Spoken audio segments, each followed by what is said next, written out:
is a bottle full of free water from a company called Free Water.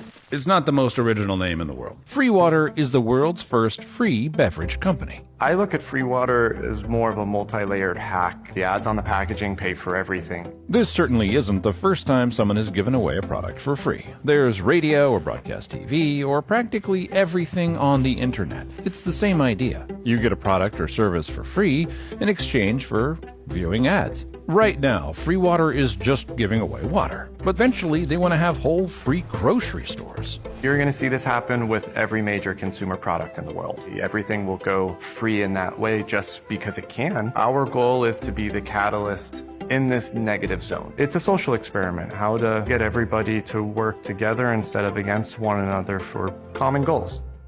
Crazy Facts About Famous Inventors, Part 1. Nikola Tesla developed an idea for smartphone technology in 1926. He imagined a system where we shall be able to communicate with each one another instantly, irrespective of distance. Steve Jobs legally avoided license plates. A loophole in California allowed him to change cars every 6 months and keep them plate-free. Arthur C. Clarke, one of the visionaries behind the communications satellite concept, was also a prolific science fiction author. He authored the famous 2001, A Space Odyssey. Albert Einstein, known for his theory of relativity, had a lighter side. He loved playing the violin and believed that life without playing music would be inconceivable to him. Nikola Tesla wasn't just about electricity. He also designed an early version of the hydroelectric power plant at Niagara Falls, which still powers homes today. Thomas Edison held over 1,000 patents, but not many know he was afraid of the dark. Thomas Edison revealed his fear of the dark during an interview, and when Edison passed away, he died with all the lights in his house turned on. Quite ironic for the man who illuminated the world. Galileo Galilei, the father of observational astronomy, was put under house arrest for the last years of his life, all because he supported the heliocentric model of the universe. So, I just spent $800 Let me explain. I wanted something for more versatile shots from a 7, and the G Master was just too expensive. So, I went with this Sigma 16 to Having a lens like this is closer to the human eye, and it allows you to get really wide POV and all kinds of other things. But because it is a zoom, it also zooms into 28mm, allowing me to punch in a lot. It's got a 0.8 aperture, so it's great for low light and gives great depth of field. I think this might be the perfect lens for But I'm excited to use this in my arsenal. So yeah, I think this lens is the best bang for your buck that you can get right Good job, Sigma. Typical prosthetic devices can cost anywhere from $20,000 to about $80,000. There is so many different layers of problems. There's a lot of middlemen. There's a lot of insurance billing. People have to travel across the states to see a specialist. That's where you end up with an $80,000 device when it doesn't really need to cost that. To bring down the cost, Unlimited Tomorrow has brought the entire process in-house. They send customers a 3D scanner to scan their residual limb at home. Then they use those scans to create a set of check sockets, which are shipped to the customer for a video evaluation with Unlimited Tomorrow's clinical team to assess comfort and fit. They could bring clinicians and expertise in-house. Instead of having kind of this distributed model, have remote care, and we could essentially democratize a lot of the system. We could work with more and more people and eventually get it to a global level through this type of remote fitting process. This is repeated until the fit is perfect. Then the team 3D prints, assembles, and tests the device before it's shipped and ready to train.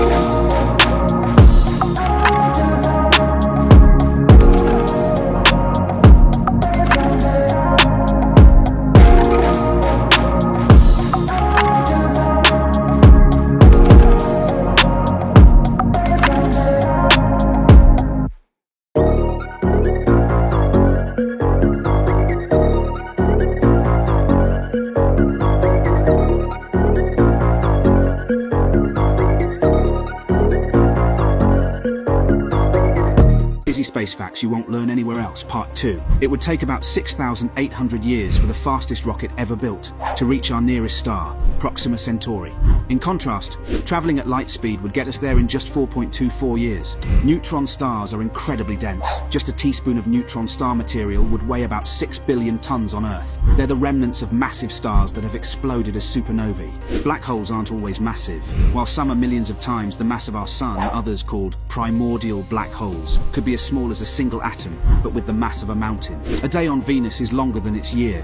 One rotation on its axis takes about 243 Earth days, whereas its orbit around the Sun completes in 225 Earth days. Antimatter is real and it's expensive. Producing a single gram of positrons, a type of antimatter, costs about $25 billion.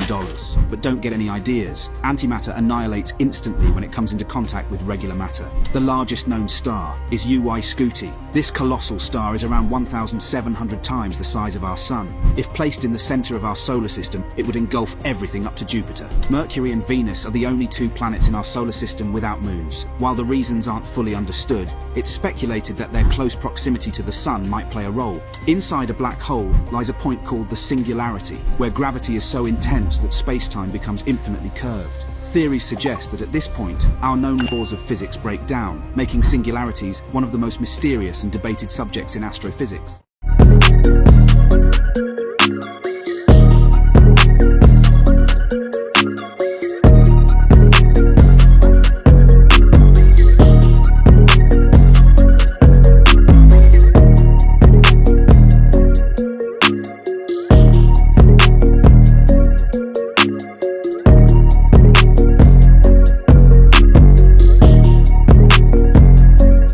Take a look at the new Vision Pro from Apple. This is Apple's first mixed reality headset, which has the potential to completely change how we interact with the world. As Apple CEO Tim Cook said, it is the first Apple product you look through and not at. Here are some of the Vision Pro's key features. The Vision Pro is controlled with your eyes, hands, and voice. No external controllers necessary. You browse through apps in a new operating system called Vision OS just by looking at them. Apple has worked hard to seamlessly blend AR elements with the space around you. And with a turn of a dial on the device, AR becomes full virtual reality. A new system called EyeSight displays your eyes on the front of the device for those around you. And if you're in full VR, the display will show a glowing screen so others know you're busy. The device has 5 sensors, 12 cameras, and 2 separate 4K displays, plus a computer built in. When it's not plugged in, the Vision Pro can be powered by an external battery pack. Apple's Vision Pro starts at $3,499 and drops early next year in the US. What do you think?